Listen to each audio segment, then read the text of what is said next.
The evening of the grand gala arrived like a scene from a dream.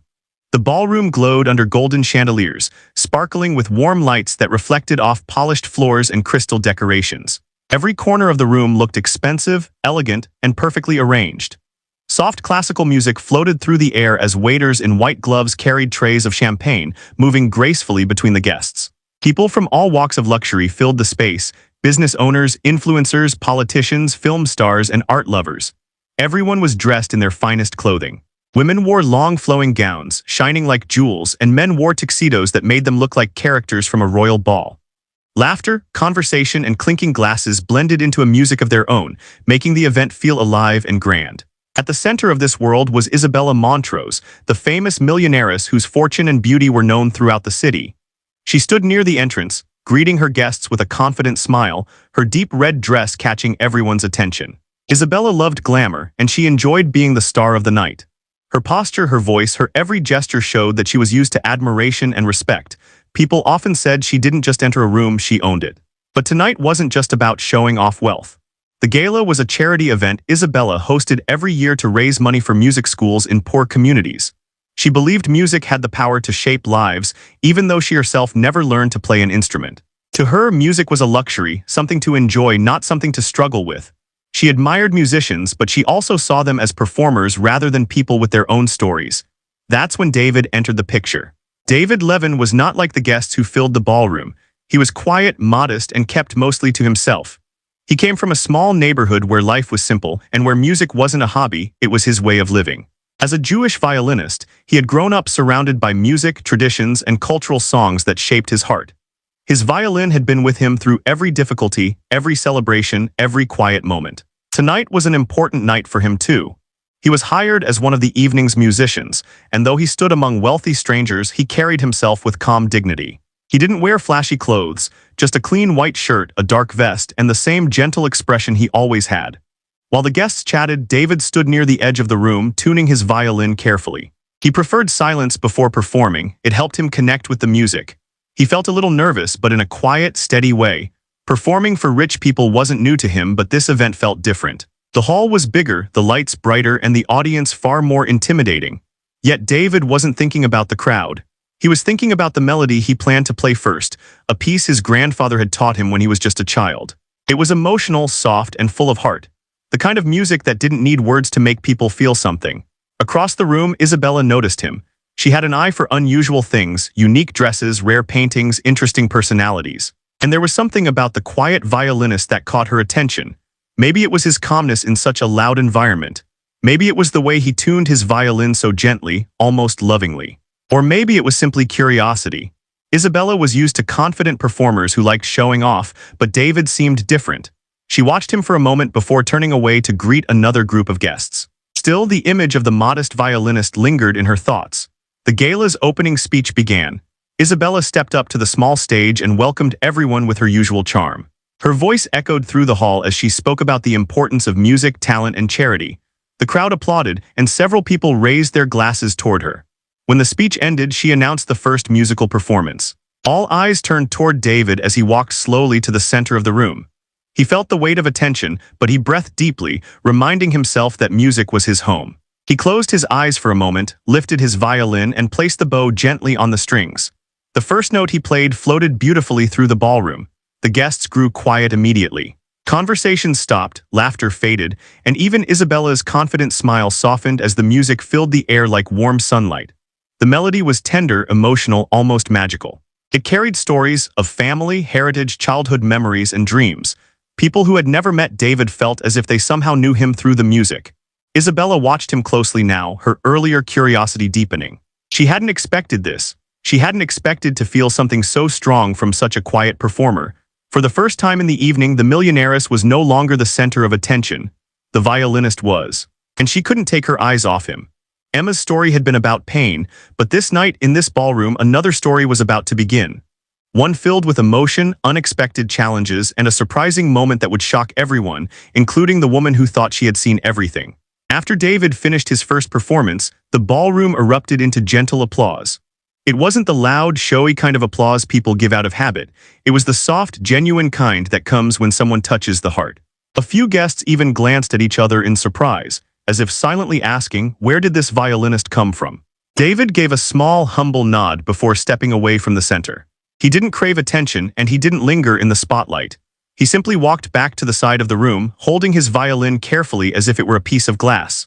But Isabella couldn't ignore him anymore. She had expected good music, yes, but she hadn't expected something that made her chest tighten with emotion. She was used to expensive shows, famous singers, grand orchestras, glamorous performances. But this simple violinist had done something most performers failed to do. He made people feel. Determined to know more, Isabella drifted through the room with graceful steps. Wherever she walked, people quickly moved aside, admiring her confidence and presence. Her dress shimmered like wine in the warm lights, and whispers followed her as she moved. She finally reached the corner where David was gently cleaning the strings of his violin. At first, David didn't notice her. He was used to being invisible at events like this. Musicians were background pieces heard, not seen. But when he looked up, his eyes widened slightly. He recognized her immediately. Everyone did. Isabella Montrose was impossible to ignore. She smiled politely. Your performance was beautiful. David blinked, surprised that someone like her would speak to someone like him. Thank you, he said softly. His voice was gentle, much like his music. I'm impressed, Isabella continued, folding her hands lightly in front of her. Most violinists at these events try to show off, but you played with feeling. David lowered his gaze shyly. Music isn't something I perform to impress people, it's something I live with. Isabella found his answer interesting. You speak like someone much older than you. He shrugged slightly. Music teaches patience. There was a brief silence, but it wasn't uncomfortable. Isabella studied him with a curious expression. David wasn't trying to charm her, and that made him more intriguing. Unlike the wealthy men she met, he didn't flatter her, didn't try to win her attention, didn't even seem impressed by her presence. It was refreshing and confusing. You're not from around this world, are you? She asked with a playful tone, gesturing to the rich guests laughing behind her.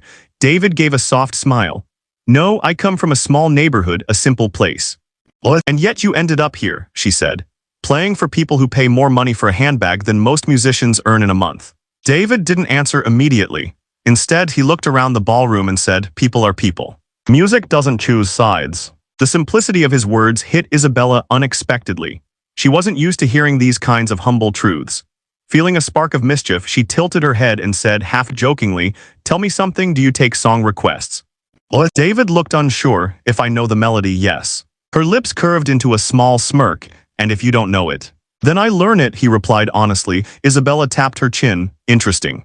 What? She named a famous, extremely difficult melody, one almost no violinist could play without long practice. It was not classical, not traditional, but deeply emotional and technically complex. David paused. She raised an eyebrow. Do you know it? No, he admitted. Her smile widened, playful and teasing. If you play this melody, I'll marry you. She said it jokingly, expecting him to laugh or freeze or blush. Maybe she thought he'd be flustered. Maybe she expected him to stutter or shake his head nervously. In her world, men either bowed to her or tried too hard to impress her. But David didn't do any of that. Instead, he simply nodded slowly, almost calmly, and said, all right, then let me listen to it.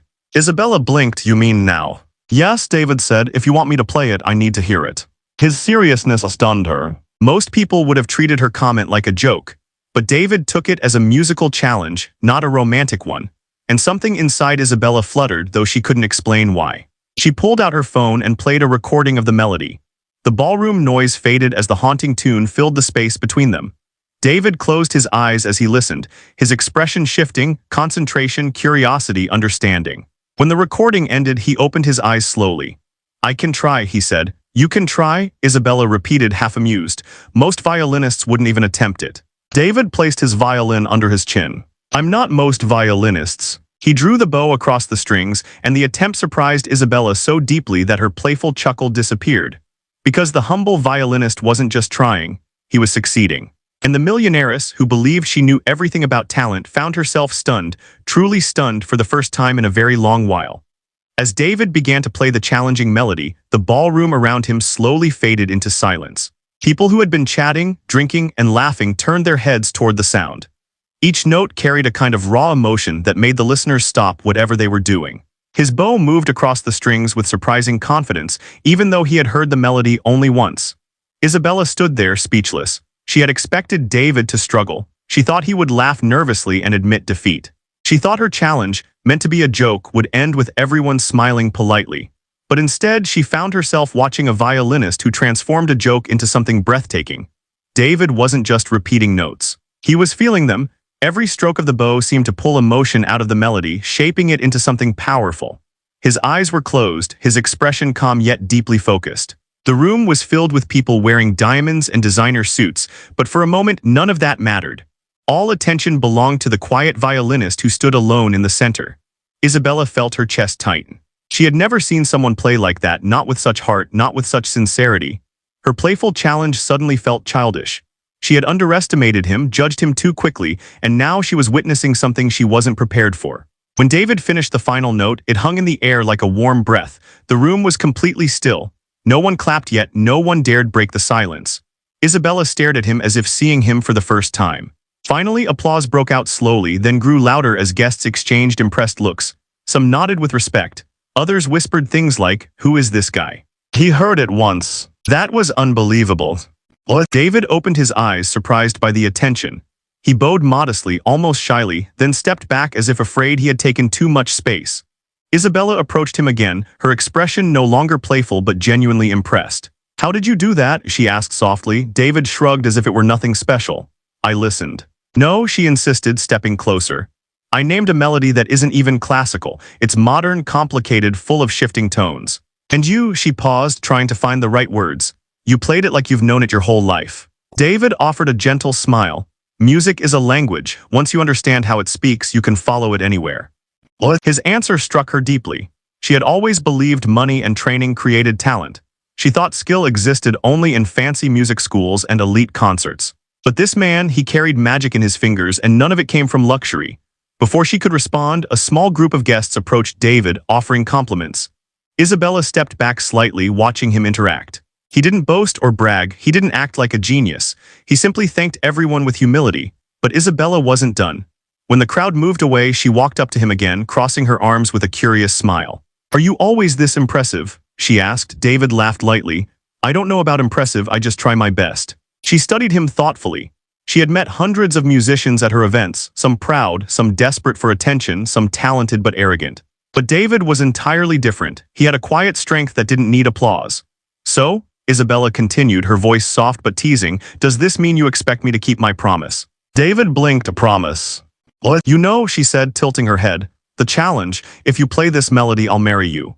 A faint blush crept across his cheeks. "I didn't take that seriously." "But you still accepted it," she reminded him with a playful spark in her eyes. David looked away shyly. "I accepted the music, not the marriage." Isabella laughed, a genuine laugh, not the mocking chuckle from before. For a moment, she felt something unusual, admiration mixed with curiosity, mixed with a feeling she couldn't quite name. She wasn't used to being refused so politely. Most men would have acted bold, made jokes, or flirted, but David remained humble, sincere, untouched by her wealth or status. And that made him even more intriguing. "What's your story?" she asked suddenly. David looked surprised. "My story. Yes, you play with emotion, but emotion always comes from somewhere." She paused, studying him with interest. "What brings a man like you to a room full of millionaires?" David hesitated. He wasn't used to talking about himself. "I grew up in a small community," he said slowly. "Music was our way of holding onto tradition. My grandfather taught me the violin. Every melody I play, I carry him with me." Isabella listened closely. For once, she wasn't pretending to be interested, she truly was. There was something beautiful in the simplicity of his words. She realized, maybe for the first time, that there was a life beyond luxury, a world where talent grew from culture, emotion, and struggle, not from money. David gently held his violin. "I'm just here to share music," he said. "That's all." But to Isabella, it was all. Somewhere deep inside, a quiet spark lit up. A spark of admiration, a spark of respect, and maybe the beginning of something she never expected to feel for a humble violinist she had met only an hour ago. The millionairess had chuckled at him before, but now the violinist surprised her in ways she could not forget. The rest of the gala continued with music, dancing, and soft conversation, but something had changed, especially for Isabella. Her thoughts kept drifting back to David, the quiet violinist who had surprised her more than anyone ever had. She tried to focus on her guests, smiling and exchanging greetings, but her eyes kept wandering toward him whenever she could steal a glance. David, meanwhile, returned to his small corner with the other musicians. He wasn't used to being the center of attention, and after the unexpected applause, he felt a bit overwhelmed. He checked his violin strings again, more out of habit than necessity, trying to calm his racing thoughts. He didn't understand why the millionairess cared about him. People at events like this usually ignored musicians unless they wanted entertainment. But Isabella seemed as curious about him as he was confused by her. Several guests approached him throughout the evening, praising his talent, asking where he trained, even offering him business cards. David accepted them politely, though he doubted he would call any of them. Music was personal to him, not a business ladder to climb.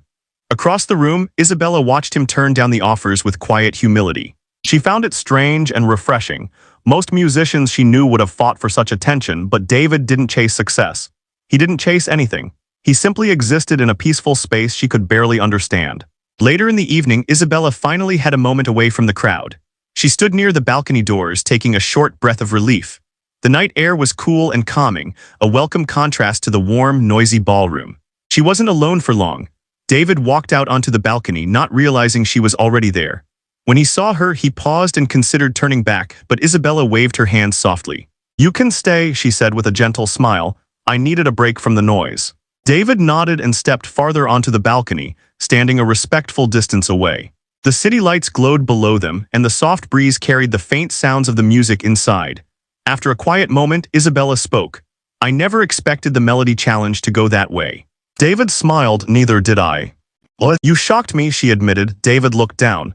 "I didn't mean to, I just wanted to honor the music." Isabella turned toward him. "That's what surprised me the most. Everyone I meet wants to impress me. But you didn't play to impress me, did you?" David shook his head. "I played because music deserves honesty, not performance, not showing off." Isabella stared at him with a kind of admiration she wasn't used to feeling. "You're unlike anyone I've ever met." David chuckled softly. "I take that as a compliment, I think." "It is," she said. A moment of comfortable silence settled between them. Then Isabella leaned against the balcony railing and asked, "Do you perform for a living?" David nodded. "Mostly small events, sometimes at community gatherings. I teach children too. They remind me of why I love music." "What? You teach?" Isabella asked with interest. "Yes," he replied. "Children listen differently. They don't care about perfection. They care about emotion. They play what they feel." Isabella thought about it. "I never learned an instrument. I always felt too busy, too restless, too impatient."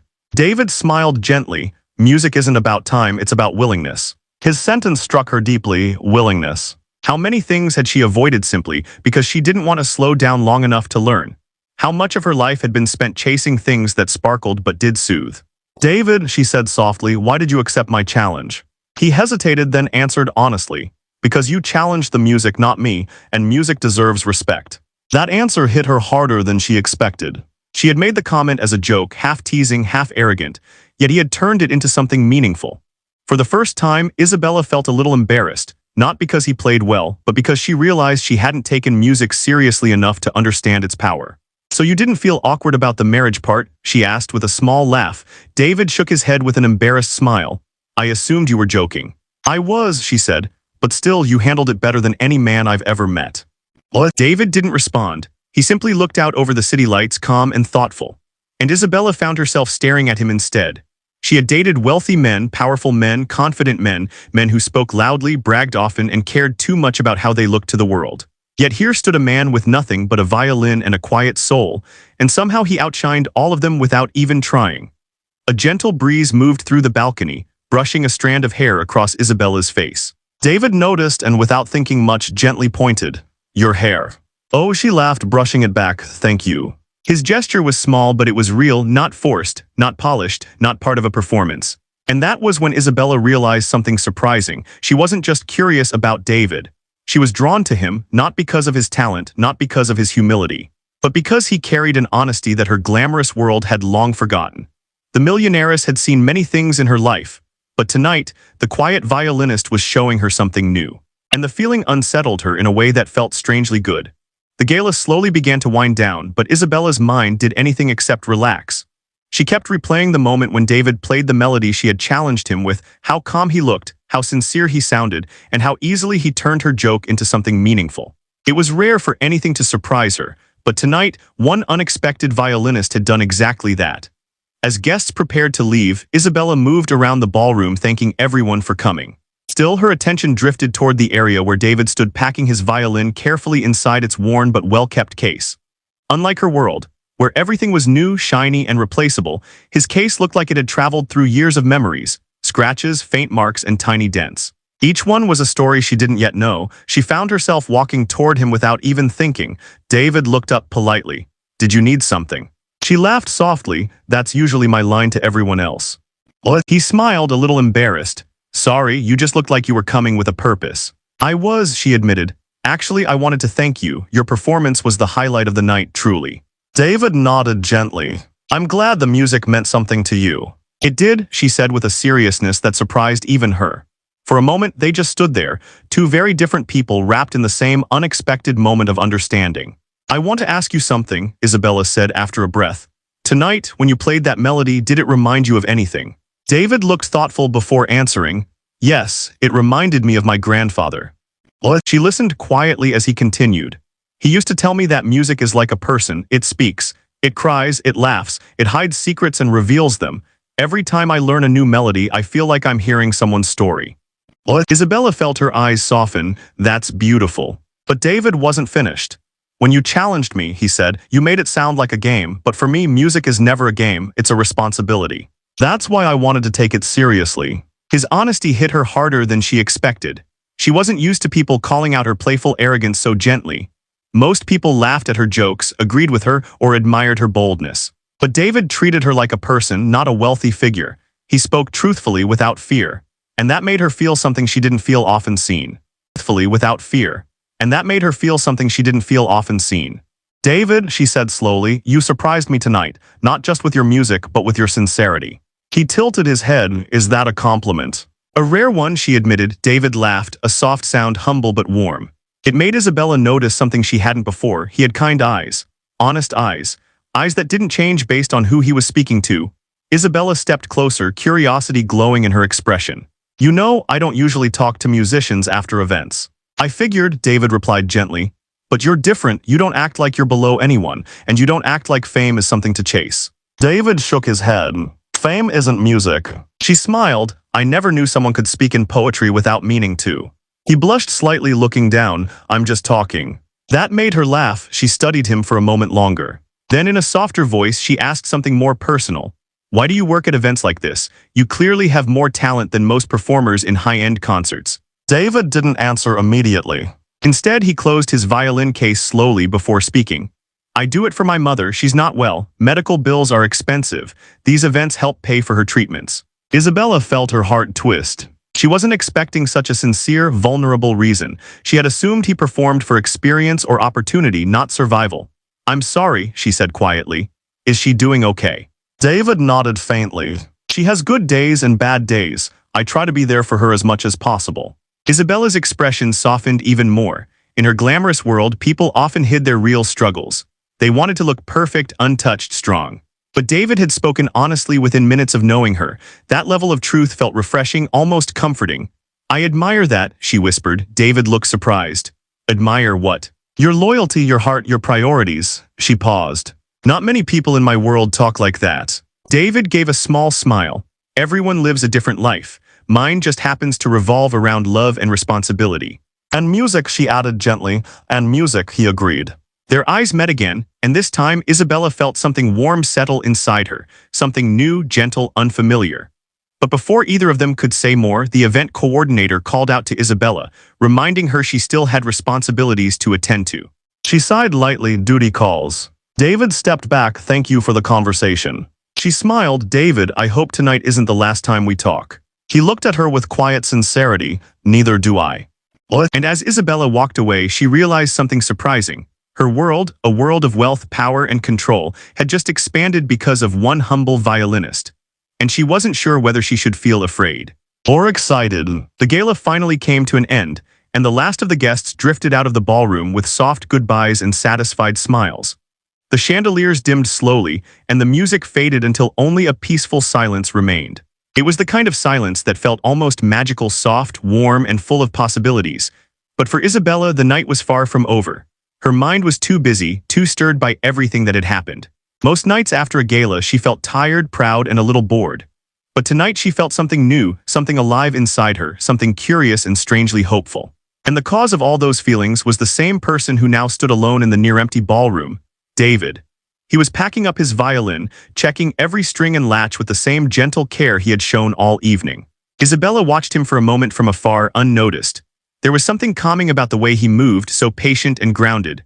Her whole life was filled with rushing, planning, controlling, but David seemed untouched by that world. She finally walked toward him again, but slower this time, as if unsure how close she wanted to get.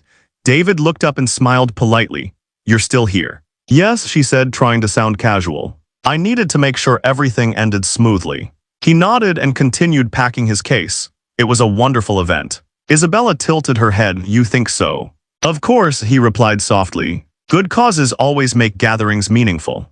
Isabella's eyebrows lifted. Most people complimented the decorations, the food, or the luxury, but David saw meaning in charity, not glamour. She felt something warm bloom in her chest again. As she helped a server gather discarded glasses, she kept glancing toward him. The more she looked, the more she noticed the little things. How carefully he handled his violin, how simply he dressed, how humble his presence felt. Finally, unable to hold back her curiosity, she walked toward him once more.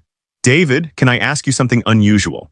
What? He looked slightly nervous but nodded. "Of course." She hesitated, choosing her words carefully. "If you hadn't become a violinist, what would you have been?" David blinked, surprised by the question. "I never really thought about anything else. Music has always been my path." "Always?" she asked. He nodded. "We didn't have much growing up, but we had traditions, songs, celebrations. My grandfather would gather the community with his violin and everyone sang together. Music made us feel rich even when we were." Isabella listened closely, imagining the world he described. A world far from designer clothes and expensive restaurants. A world built on culture, family, stories, and simple joy. "That sounds beautiful," she murmured. "It was," David said, his eyes warm. "It taught me that you don't need much to feel alive, just people who matter." Those words landed in Isabella's heart with unexpected force. People who matter. She had wealth, fame, and endless admirers, but how many truly mattered to her? And how many actually cared about her, not her fortune? Her thoughts were interrupted when David closed his violin case. "I should be going. I promised my mother I'd be home early tonight." Isabella stepped closer. "How is she doing? You said earlier she isn't well." David inhaled deeply. "She has days when she's strong and days when she can barely get out of bed. I try to be there when I can. She always says the violin makes her feel less sick." "That's sweet," Isabella said softly. For a moment, David seemed lost in thought. Then he looked at her, his expression gentle. "You know, I didn't expect to talk to you tonight." "Why not?" she asked. He gave a small shrug. "You're a millionairess, I'm just a violinist." Isabella frowned slightly. "Money doesn't make someone more important, David." "Maybe not," he said, "but it does build walls. Most wealthy people don't speak to performers unless they want something." Isabella felt a pang in her chest. She knew he wasn't wrong. She had seen it many times, guests walking past musicians without a glance, treating them like part of the room rather than people.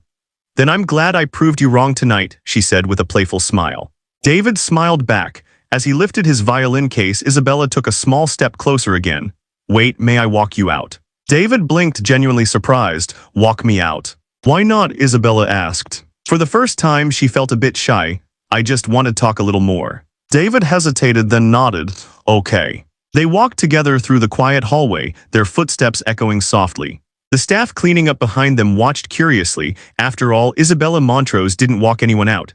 Outside, the night was cool and calm. A soft breeze passed between them. The moon was bright, the city lights glowing like scattered diamonds across the skyline. David turned to her. "Thank you for tonight." "I should be thanking you," she said. "You made the night unforgettable." He looked down, touched by her words. Then he said something that surprised her more than anything else that night. "You know, you laughed at the challenge earlier, but I wasn't offended." She raised an eyebrow. "No, why not?" "Because you didn't mean harm, you were playful, not cruel." "Besides," he smiled shyly, "it made me try something new." Isabella felt her heartbeat skip. She didn't know what this feeling was, admiration, curiosity, attraction. But whatever it was, it made her take a soft breath and say, "David, can we meet again?" He looked stunned, but then slowly he nodded. "Yes, I'd like that very much." And just like that, something new began, quiet, gentle, and full of possibility. The days following the gala felt strangely different for both Isabella and David. Even though they came from two completely different worlds, something from that night stayed with them, soft, unspoken, but impossible to ignore. Isabella found herself thinking about David's calm voice, his sincerity, and the way his music seemed to fill the room with emotion. Meanwhile, David thought about Isabella's unexpected warmth, curiosity, and the genuine interest she showed in him, not as a wealthy woman but simply as a person. A few days later, Isabella gathered the courage to message him using the number he had written secretly on the back of a small card. She stared at the message box for nearly 10 minutes, unsure what to say. Finally, she typed something simple. "Are you free this afternoon? I'd like to talk." She felt silly hitting send, as if she were a shy teenager instead of a confident millionairess.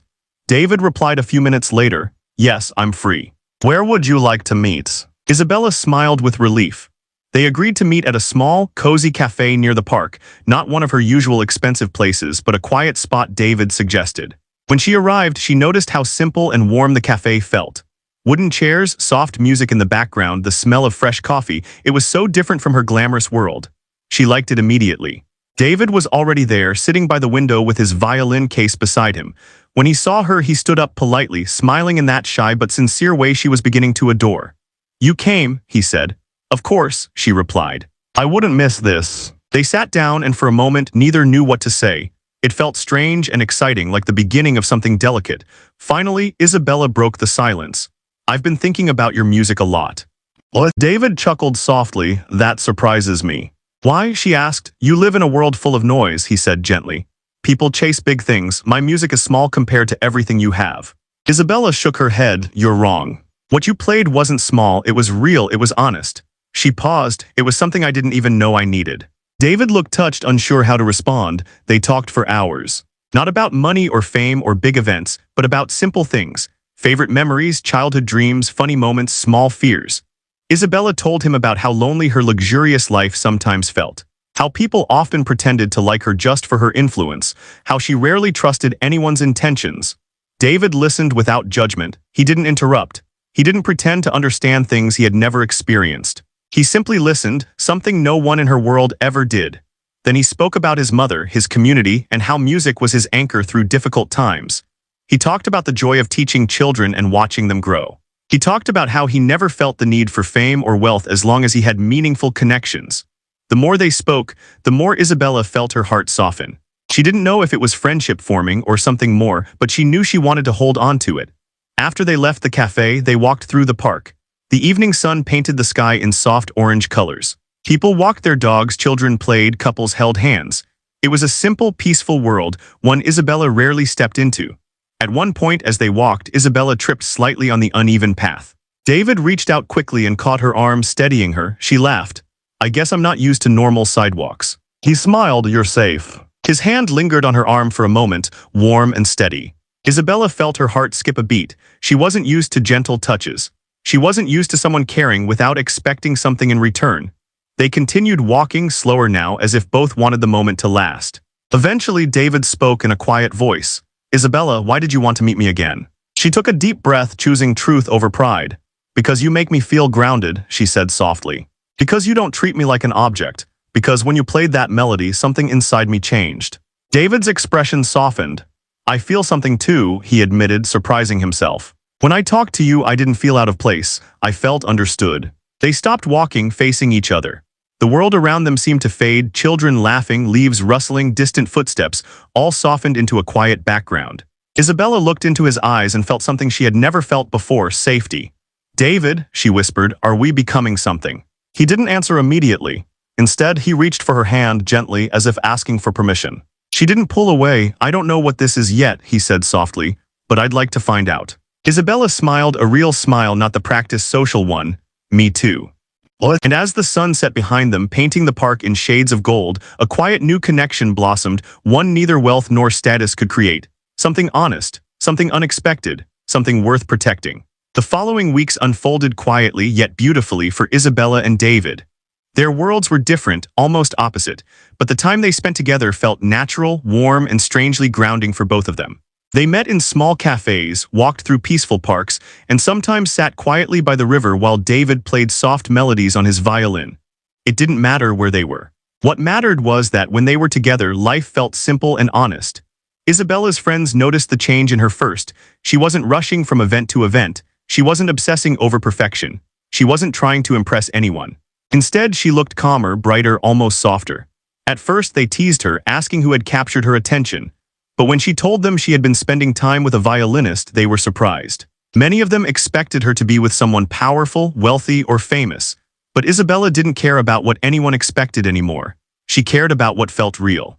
One evening, she invited David to play at a small charity gathering, not a huge gala, just a warm event for local children who loved music. She insisted it would be informal, friendly, and comfortable. David agreed, happy to play for a meaningful cause. When he arrived, violin case in hand, the children ran to him immediately, curious and excited. David knelt down, laughing as they asked question after question about the violin. Isabella watched the scene unfold with a soft smile. Seeing him interact so gently with the children warmed her heart more than any expensive gift ever had. When David began to play, the children sat on the floor in a circle, completely mesmerized. His melodies filled the small room with a kind of magic that needed no explanation. Even the adults watching felt deeply moved. Isabella stood slightly behind him, listening with her heart instead of her ears. After the performance, one of the children tugged Isabella's dress and whispered, "He plays like he's talking to us." She bent down and smiled. "He does, music is his voice." The child nodded, as if understanding something very important. Later, when the event ended and the children were gone, Isabella and David found themselves alone in the quiet hall. Soft lights glowed from the ceiling, casting gentle shadows around them. David placed his violin back into its case slowly, almost thoughtfully. "Tonight was beautiful," Isabella said softly. "It was," David replied. "It reminded me why I love music." She stepped closer. "And it reminded me why I'm drawn to you." David looked up, surprised but not uncomfortable. "Isabella." She took a small breath, gathering her courage. "David, every time I'm with you, I feel like I'm stepping into a different world. A world where not everything is about status or wealth. A world where people matter, where feelings matter." David's expression warmed with gentleness. "You're the one who chooses that world. I'm just part of the path." She shook her head softly. "No, you're the one teaching me to slow down, to breathe, to feel." There was a pause, a quiet, fragile moment filled with meaning neither of them could put into words. Finally, David spoke. "Isabella, you changed something inside me too." "What?" She blinked, surprised. "I did." "Yes," he said, "I've always lived simply, quietly. But meeting you, it made me realize that connection doesn't belong to any one world. Two people can come from completely different lives and still find something real between them." Her heart felt warm, full. David hesitated for a moment, then added softly, "And I want to protect what we found." "What?" Those words made Isabella's breath catch. Protect. Nobody had ever said something so gentle and powerful to her before. She stepped even closer, her voice barely above a whisper. "David, do you think this is the beginning of something real?" "What?" He took her hand carefully, respectfully, as if holding something precious. "Yes," he said, "I think it is." A soft silence fell around them, peaceful and tender. They looked at each other, not as a millionairess and a musician, not as people from separate worlds, but simply as two hearts finally meeting on the same path. Isabella smiled, an honest, heartfelt smile she rarely showed anyone. "I'm glad you accepted my ridiculous challenge that night," she whispered playfully. David laughed gently. "It wasn't ridiculous, it was the start of everything." "What?" She leaned her forehead against his. "You know, I never expected to fall for a man who plays melodies instead of chasing power. And I never expected a woman of elegance and strength to look my way," he replied. They stood there quietly, hand in hand, surrounded by the soft afterglow of the evening. The world felt calm and beautiful, as if a new chapter had opened without either of them forcing it. Their story didn't end with grand promises or dramatic declarations. It ended with something far more real, two people choosing each other, two different worlds finding harmony. A melody born from honesty, respect, and understanding. And as they walked out of the hall together, side by side, step by step, they both knew the truth. Some connections begin with a challenge. Grow with kindness, and survive because they are meant to. Grow with kindness, and survive because they are meant to.